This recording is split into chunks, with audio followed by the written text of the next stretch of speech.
যারা যখন প্রথম স্টেজে ওঠে। আমি খুব সুন্দর লাগছে বলো মা। চুল বেঁধে দেবে না, তারপরে গয়না পরে দেবে না, মেকআপ তো হয়ে গেছে।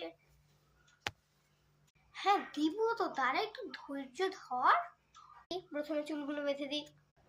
মা আমার কত সুন্দর লাগছে, কত সুন্দর সাজিয়েছে, তুই কি সুন্দর চুল বাঁধেছিস জ্যোতি। বেশি নড়াচড়া করিস না তো, চুল খুলে যাবে তো। আর না যদি ভুলে গিয়েছিস মনা, তোর একদিন কি আমার একদিন এই রবীন্দ্র জয়ন্তীতে উৎসব হচ্ছে পাড়াতে, কিন্তু আমার নাক কান কাটা গেছে, ধরে আমি ওখানেই মারবো, ওখানেই মারবো। সকাল থেকে সেই নাচ শিখাচ্ছি, নাচটা মনে রাখলাম বলছি, তুই মনে রেখেছিস তো? অনেকবার কিন্তু আমি নাচটা শিখিয়েছি, মনে রাখলাম, একবারও যদি ভুল করেছিস না। না একটু ভুল করবো না, সত্যি মা, আমি তো খুব লক্ষ্মী মেয়ে। না আমার গয়নাটা পরাও তো তাড়াতাড়ি, না হলে তো ওকে আমার নাম রাখা দিবে, আমি নাচ করতে পারবো না। দিচ্ছি, দাঁড়া দেখি।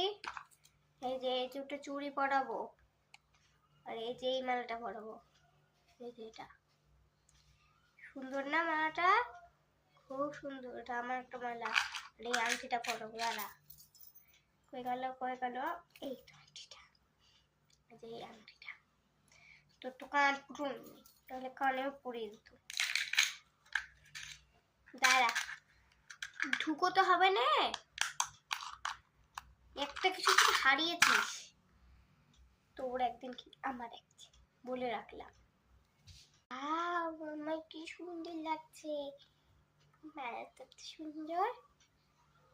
হ্যাঁ চল, আমিও বেশি সাজলাম, কটা চুড়ি পরলাম, কানেরটাও পরবো না, থাক।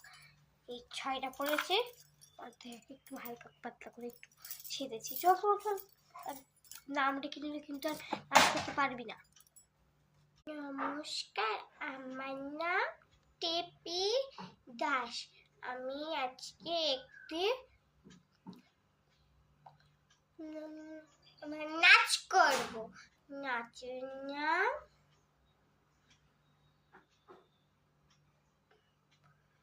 আইতাপে সহচলি।